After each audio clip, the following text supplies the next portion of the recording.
Yo, everybody, what's up? It's Max, and thought I'd come here. I talk a lot about sports. I'm also going to check in and do videos reviewing TV shows and different music that I listen to. So if you're interested in that, hit subscribe, please. So, The League, one of my favorite shows of all time, ended last night. If you're not familiar with The League, it's a show about fantasy football. If you don't watch it, get off this video, go on Netflix right now and start it. You will not regret it. This show is hilarious. So anyway, if you have watched it, if you watched last night's episode, if you're kind of curious what other people think about it, The Great Night of Shiva. Very, very interesting episode here. We start off, Megan and Andre get married after Megan announces that she's pregnant, presumably with Andre's child. Ruxin finds out pretty early in the episode that the baby's actually Pete's, and it turns out Jenny knows it also. And Ruxin's really struggling with if he should tell Andre or not. And there's a really funny scene with the great Larry David of Curb Your Enthusiasm. If you're not familiar with that show, another funny show. He's also the creator of Seinfeld, and he comes in and plays a pitch perfect older Ruxin. Hilarious stuff.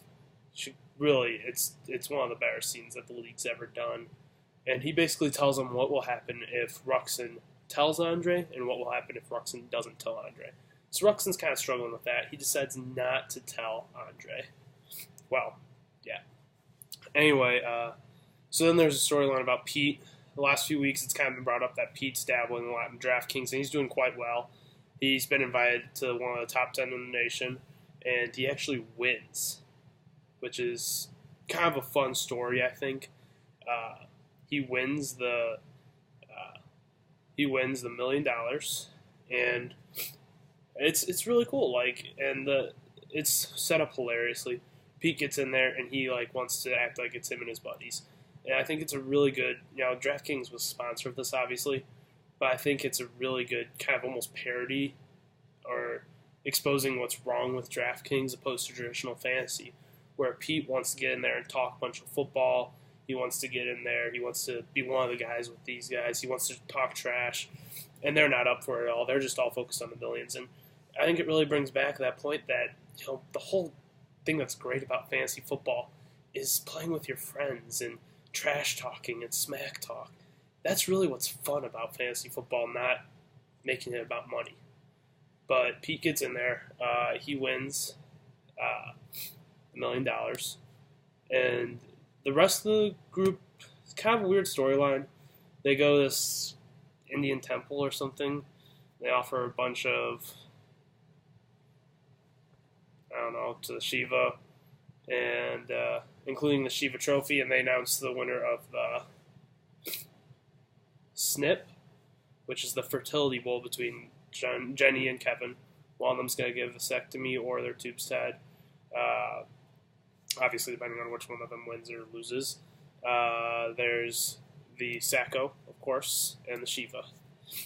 The winner of the SNP or the loser of the SNP, I guess, is Jenny. And so Kevin outscored her by 11 points. And then Pete got the Sacco. And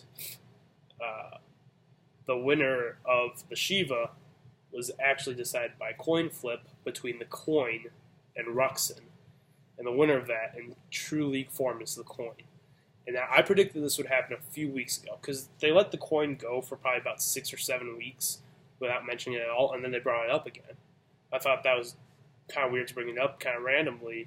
I thought that'd just be a storyline that they'd let die, but it wasn't. And so they brought the coin back, kind of followed it the last couple weeks. Coin ends up winning, long story short.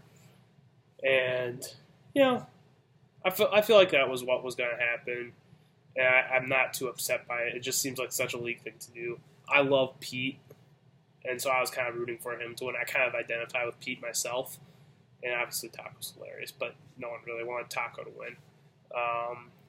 And so Pete gets the Sacco. Now, going back way at the beginning of the season, apparently they put one of the Sacco punishments as the Sacco gets the beach house that Ted gave the Shiva winner from the year before because Rafi burned it down. Now Pete has the money to rebuild it, and he's got that beach house. So it kind of worked out like as a win-win for him. But he's still upset that he came last, obviously, as Pete would be. He cares so much about this league. So I kind of understand it. And then one more comedic moments of the episode. Jenny gets upset and throws the snip at Kevin. And let's just say no one had to get procedure done. Because Kevin was... he had a very painful, tragic mistake. I mean, if you watched it, you know what it is. It's one of the more ridiculous things the league has ever done, but that's saying a lot, actually. Some good Rafi stuff in this. I was expecting a Dirty Randy appearance here. I thought they'd give a better send-off to Dirty Randy than that episode a couple weeks ago. I'm still not sure what happened there, but I thought Dirty Randy would appear. It was a good Rafi episode. They didn't overdo him. He was in it for like the first 10, 15 minutes and then kind of disappeared for the rest of the episode, which I think was nice. Rafi's always better in smaller doses, and he was pretty funny in this episode. One character that I wish we would have seen more of over these last couple of years is Rob Hubel's character. I'm blanking on his name right now. I'm sorry about that, but Rob Hubel's character. Rob Hubel, hilarious comedian. He's in a few other shows, Transparent, which I have not watched, but I hear it's fantastic.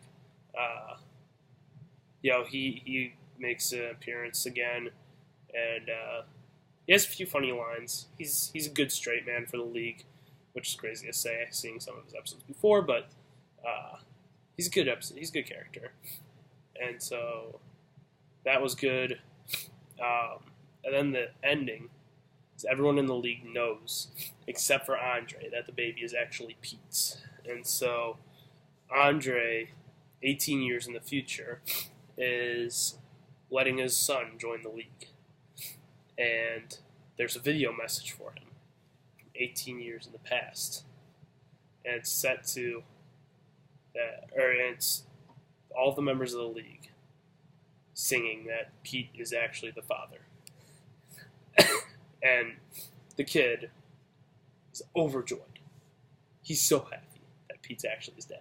So I think that's hilarious. I would have liked to have seen what happens to the other characters in that 18 years in the future. I heard that they're releasing an extended version of this episode. I'm really looking forward to watching. I'm hoping they give more resolution on the other characters, because I'd really like to know what happens to the other characters, other than just Andre. One thing that's interesting, Andre has hair again. Not sure how that's possible. Must be a futuristic type thing. But all in all, really good episode. I'd probably give it a B+. It was a good finale. I mean, I didn't think that there was anything fantastic about it. I think in 10 years, it's just going to be remembered as an average finale. There's nothing crazy about it, like Parks and Rec, where they jumped time like 50 years at a time at points. And I actually really liked that. I thought it was a really good way to send it off.